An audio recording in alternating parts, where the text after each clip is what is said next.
ಸಂಜೆಯಿಂದ ಧಾರಾಕಾರವಾಗಿ ಮಳೆ ಆಗ್ತಾ ಇದೆ. ಈಗಲೂ ಕೆಲ ಭಾಗಗಳಲ್ಲಿ ಮಳೆರಾಯನ ಕಾಟಕ್ಕೆ ಜನಜೀವನ ಸಂಪೂರ್ಣವಾಗಿ ಅಸ್ತವ್ಯಸ್ತವಾಗಿದೆ. ಹಾಗಾದ್ರೆ ಎಷ್ಟು ಮಳೆಯ ಪ್ರಮಾಣ ಆಗಿದೆ, ಜೊತೆಗೆ ಯಾವ್ಯಾವ ಏರಿಯಾದಲ್ಲಿ ಸಮಸ್ಯೆ ಆಗಿದೆ, ಡೀಟೇಲ್ಸ್ ನೋಡ್ತಾ ಹೋಗೋಣ. ಬೆಂಗಳೂರಿನಲ್ಲಿ ಇಂದು ಸರಾಸರಿ 64.5 ಮಿಲಿಮೀಟರ್ ಮಳೆ ದಾಖಲಾಗಿದೆ. ಅಂದ್ರೆ 6.4 ಸೆಂಟಿಮೀಟರ್ ಅಂತ ಲೆಕ್ಕ.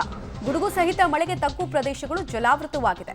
ಒಂದ್ ಕಡೆಗೆ ನೋಡ್ತಾ ಇದ್ದ ಹಾಗೆ ರಸ್ತೆಗಳೆಲ್ಲವೂ ಕೂಡ ಕೆರೆಯಂತಾಗಿದೆ. ನೀರು ಸರಾಗವಾಗಿ ಹರಿದು ಹೋಗೋದಕ್ಕೆ ಜಾಗ ಇಲ್ಲ. ಹಾಗೇನಿಲ್ಲಿ ಹಳೆ ಸಮಸ್ಯೆ, ರಾಜಕಾಲುವೆಯಲ್ಲಿ ಹೂಳೆತ್ತದೇ ಇರೋದು, ಅವೈಜ್ಞಾನಿಕವಾಗಿ ರಸ್ತೆ ಮಾಡಿರೋದು, ಎಲ್ಲದರ ಬೆಲೆಯನ್ನ ಪ್ರತಿ ಬಾರಿ ಮಳೆ ಬಂದಾಗಲೂ ಕೂಡ ಜನ ತರ್ತಾ ಇದ್ದಾರೆ. ಈಗ ದೃಶ್ಯಾವಳಿಗಳನ್ನ ಗಮನಿಸ್ತಾ ಇದ್ದೀವಿ, ಎಷ್ಟು ಅಡಿ ನೀರು ನಿಲ್ತಾ ಇದೆ ಒಂದೊಂದು ರಸ್ತೆಗಳಲ್ಲೂ ಅಂತ. ಬೆಂಗಳೂರಿನ ಪ್ರಮುಖ ರಸ್ತೆಗಳಲ್ಲೇ ಇಂಥ ಸಿಚುವೇಶನ್ ಇದೆ. ಹೀಗಾಗಿ ವಾಹನ ಸವಾರರು ಆ ನೀರು ನಿಂತ ರಸ್ತೆಯಲ್ಲಿ ವಾಹನವನ್ನು ಚಲಾಯಿಸೋದು ಸವಾಲಾಗಿ ಪರಿಣಮಿಸ್ತಾ ಇದೆ. ಬಹಳ ಸ್ಲೋ ಮೂವಿಂಗ್ ಟ್ರಾಫಿಕ್ಗೂ ಕೂಡ ಇದು ಕಾರಣ ಆಗಿದೆ. ಕೆಲವರ ವಾಹನ ಎಂದಿನಂತೆ ಅಲ್ಲಿ ಕೆಟ್ಟು ನಿಲ್ತಾ ಇದ್ದಿದ್ದು ಕೂಡ ಕಂಡು ಬಂದಿದೆ. ಆಲ್ಮೋಸ್ಟ್ ಎಲ್ಲ ವಾಹನ ಸವಾರರಿಗೂ ಈ ಮಳೆ ಸಮಸ್ಯೆಯನ್ನು ತಂದಿರೋದು ಸ್ಪಷ್ಟವಾಗಿ ಕಾಣಿಸ್ತಾ ಇದೆ ಬೆಂಗಳೂರಿನಲ್ಲಿ. ಬೆಂಗಳೂರು ನಾರ್ತ್ ಸೌತ್ನಲ್ಲಿ ವಿಪರೀತವಾಗಿ ಮಳೆ ಆಗಿದೆ. ದಕ್ಷಿಣ ಭಾಗ, ಉತ್ತರ ಭಾಗದಲ್ಲಿ ವೆಸ್ಟ್ ಹಾಗೂ ಪೂರ್ವಕ್ಕಿಂತ ಹೆಚ್ಚು ಮಳೆ ಆಗಿರೋದ್ರ ಬಗ್ಗೆ ಸದ್ಯಕ್ಕೆ ಮಾಹಿತಿ ಸಿಗ್ತಾ ಇದೆ. ಆಮೇಲೆ ಅಲ್ಲಲ್ಲಿ ವಾಟರ್ ಕ್ಲಾಗಿಂಗ್ ಆಗಿರೋದ್ರಿಂದ ಟ್ರಾಫಿಕ್ ಪೊಲೀಸರೇ ಅಲ್ಲಿ ಇನಿಷಿಯೇಟಿವ್ ತಗೊಂಡು ಆ ನೀರು ಹರಿದು ಹೋಗೋದಕ್ಕೆ ಜಾಗ ಮಾಡಿಕೊಡ್ತಾ ಇದ್ದಿದ್ದು ಕೂಡ ಕಂಡು ಬರ್ತಾ ಇದೆ. ನೋಡಿ ಎಷ್ಟು ಅಡಿ ನೀರು ನಿಂತಿದೆ ಅಂತ, ಹೇಗೆ ಕೆರೆಯಂತೆ ಭಾಸವಾಗ್ತಾ ಇದೆ ಈ ರೋಡ್ ಅಂತ. ಈ ರೋಡ್ನಲ್ಲಿ ವಾಹನ ಚಲಾಯಿಸೋದು ದುಸ್ಸಾಹಸಕ್ಕೆ ಕೈ ಹಾಕಿದ ರೀತಿ. ಬಟ್ ಅನಿವಾರ್ಯ ಕೆಲವರಿಗೆ, ಇಲ್ಲಾಂದರೆ ಸುತ್ತ ಹಾಕೊಂಡು ಮನೆಗೆ ಹೋಗೋರು. ಈ ರಾತ್ರಿ ಹಲವು ವಾಹನಗಳಿಗೆ ಸಮಸ್ಯೆಯನ್ನ ಮಳೆ ತರ್ತಾ ಇದೆ. ಡೀಟೇಲ್ಸ್ ಕೊಡ್ತಾರೆ, ನೇರ ಸಂಪರ್ಕದಲ್ಲಿ ಜಾಯಿನ್ ಆಗ್ತಾ ಇದ್ದಾರೆ ಉಮೇಶ್. ಸದ್ಯಕ್ಕೆ ನೀವಿರುವಂತಹ ಸ್ಪಾಟ್ನಲ್ಲಿ ಮಳೆಯಿಂದ ಏನೇನು ಸಮಸ್ಯೆಗಳಾಗಿದೆ, ಆಮೇಲೆ ಎಷ್ಟು ಮಿಲಿಮೀಟರ್ ಮಳೆ ಈ ಭಾಗದಲ್ಲಿ ಆಗಿದೆ ಅಂತ. ಮಮತಾ, ನಾನೀಗ ಯಶವಂತಪುರದ ಟಾಟಾ ಇನ್ಸ್ಟಿಟ್ಯೂಟ್ ಬಳಿ ಇರುವಂಥದ್ದು. ಕಳೆದ ಅಂದರೆ ಸಂಜೆಯಿಂದ ಸುರಿಯುವಂಥ ಮಳೆಗೆ ಎಫೆಕ್ಟ್ ಹೇಗಿದೆ ಅನ್ನೋದನ್ನು ನಿಮಗೆ ತೋರಿಸ್ತಾ ಹೋಗ್ತೀನಿ. ಟಾಟಾ ಇನ್ಸ್ಟಿಟ್ಯೂಟ್ ಅಂಡರ್ ಪಾಸ್ ಇದು.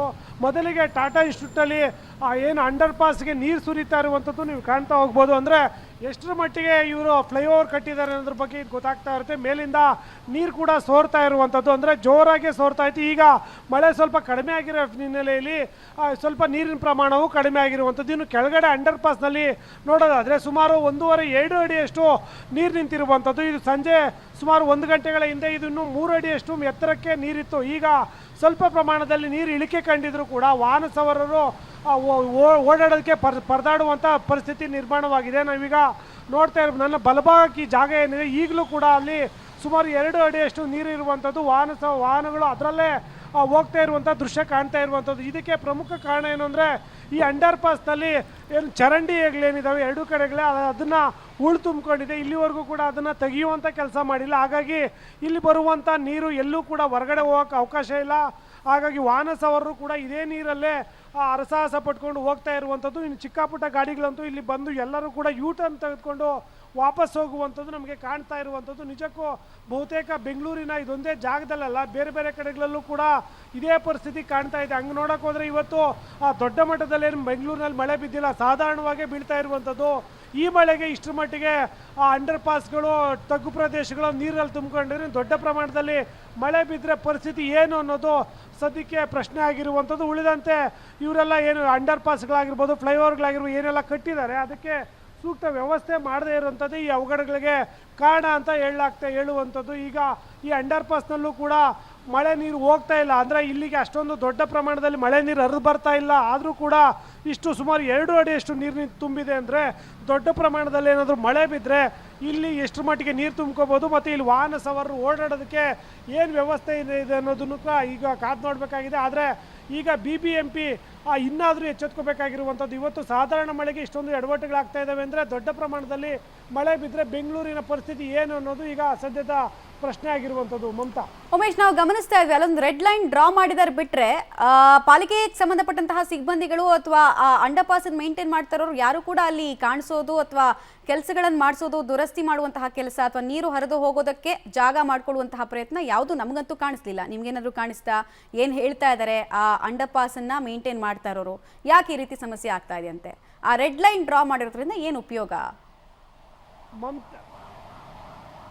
ಮಮತಾ BBMP ಅವರಿಗೆ ದೊಡ್ಡ ಮಟ್ಟದ ಯಾವುದಾದ್ರೂ ಮರ ಬಿದ್ದರಷ್ಟೇ ಆ ಸ್ಪಾಟಿಗೆ ಬರುವಂಥದ್ದು. ಉಳಿದಂತೆ ಈ ರೀತಿಯಾಗಿ ನೀರು ತುಂಬಿಕೊಂಡ್ರೆ ಯಾರು ಕೂಡ ಆ ಸ್ಪಾಟಿಗೆ ಬರೋದಿಲ್ಲ. ಏನಾದರೂ ನೋಡಿ ನೀವು ಬರ್ತಾ ಇದೆ ಈಗ ಅಂತ ಆಂಬುಲೆನ್ಸ್ ಬರ್ತಾ ಇದೆ, ಎಷ್ಟರ ಮಟ್ಟಿಗೆ ನೀರನ್ನು ಚಿಮ್ಕೊಂಡು ವೇಗವಾಗಿ ಬರ್ತಾ ಇದೆ ಅನ್ನೋದನ್ನ ಎಲ್ಲರೂ ಕೂಡ ಎಡಭಾಗದಲ್ಲಿ ಹೋಗ್ತಾ ಇದ್ದಾರೆ. ಅಂದರೆ ನನ್ನ ಎಡಭಾಗಕ್ಕೆ ನೀರಿನ ಪ್ರಮಾಣ ಕಡಿಮೆ ಇದೆ, ಹಾಗಾಗಿ ಆ ಕಡೆ ಹೋಗ್ತಾ ಇರುವಂಥದ್ದು. ಇನ್ನು ಬಲಗಡೆ ಏನಾದರೂ ಬಂದರೆ ಯಾವುದೇ ವಾಹನ ಕೂಡ ಹೋಗೋದಕ್ಕೆ ಅವಕಾಶ ಇಲ್ಲ, ಅಷ್ಟರ ಮಟ್ಟಿಗೆ ನೀರು ತುಂಬಿಕೊಂಡಿದೆ. ಇನ್ನು ನಾವಿಲ್ಲಿ ಈ ಜಾಗದಲ್ಲೇ ನೋಡ್ಬೋದು, ಇಲ್ಲೇನೋ ಈ ಚರಂಡಿ ವ್ಯವಸ್ಥೆ ಏನಿದೆ, ಇಲ್ಲಿ ಯಾವುದೇ ರೀತಿಯ ಒಂದು ಚೂರು ನೀರು ಹೊರಗಡೆ ಹೋಗೋದಕ್ಕೆ ವ್ಯವಸ್ಥೆ ಇಲ್ಲ. ಸಂಪೂರ್ಣವಾಗಿ ಚರಂಡಿ ಎಲ್ಲ ಮಣ್ಣಿನಿಂದ ತುಂಬಿ ಹೋಗಿರುವಂಥದ್ದು, ಹಾಗಾಗಿ ಇಲ್ಲಿ ನೀರು ಹೋಗೋಕ್ಕೆ ಅವಕಾಶ ಇಲ್ಲ. ವಾಹನ ಸವಾರರು ಕೂಡ ನಿಧಾನವಾಗಿ ವಾಹನ ಚಾಲನೆ ಮಾಡ್ತಾ ಇರುವಂಥದ್ದು. ಬಹುತೇಕರು ಏನು ನೀರು ಎಲ್ಲಿ ಕಮ್ಮಿ ಇದೆ ಅಲ್ಲಿ ಮೆತ್ತಗೆ ಹೋಗ್ತಾ ಇರುವಂಥದ್ದು. ಉಳಿದಂತೆ ಬೈಕ್ ಸವಾರರು ಬೇರೆ ಬೇರೆ ಆಟೋಗಳೇನಾದರೂ ಬಂದರೆ ಒಂದು 4-5 ಆಟೋಗಳು ಈಗಾಗಲೇ ನಾವು ಬಂದ ನಂತರದಲ್ಲಿ ವಾಪಸ್ ಹೋಗಿರುವಂಥದ್ದು ಕೂಡ ನಮಗೆ ಕಾಣಿಸ್ತಾ ಇರುವಂಥದ್ದು. ಇಷ್ಟರ ಮಟ್ಟಿಗೆ BBMP ಸಿಬ್ಬಂದಿ ಯಾರು ಕೂಡ ಇಲ್ಲಿ ಬರುವಂಥದ್ದಾಗಿರ್ಬೋದು, ಇಲ್ಲಿ ನೀರು ಇಷ್ಟರ ಮಟ್ಟಿಗೆ ತುಂಬ್ಕೋತಾ ಇದೆ. ಇದಕ್ಕೆ ಪರಿಹಾರ ಏನು ಅಥವಾ ಏನೋ ವಾಹನ ಸವಾರಿಗೆ ಏನೋ ತೊಂದರೆ ಆದರೆ ಅಲ್ಲಿ ಏನೋ ಒಂದು ಎಚ್ಚರಿಕೆಯ ಒಂದು ಬ್ಯಾರಿಕೇಡ್ ಹಾಕಬೇಕು, ಆ ರೀತಿ ಯಾವುದೇ ರೀತಿಯ ಒಂದು ಪ್ರಯತ್ನ ಕೂಡ ಮಾಡ್ತಾ ಇಲ್ಲ ಅವರು. ಅಂತ ಅಂದರೆ ಸಾಮಾನ್ಯವಾಗಿ ಇಲ್ಲಿ ನೀರು ತುಂಬಿಕೊಳ್ಳುತ್ತೆ, ಅದೇ ಬೆಳಗ್ಗೆ ಎಷ್ಟೊತ್ತು ಕ್ಲಿಯರ್ ಆಗುತ್ತೆ ಅನ್ನೋ ನಿಟ್ಟಿನಲ್ಲಿ BBMP ಸಿಬ್ಬಂದಿ ನಿರ್ಲಕ್ಷ್ಯ ವಹಿಸಿರುವಂಥದ್ದು. ಮಮತಾ, ಆಲ್ ರೈಟ್, ಧನ್ಯವಾದ ಉಮೇಶ್, ನಿಮ್ಮೆಲ್ಲ ಮಾಹಿತಿಗಾಗಿ.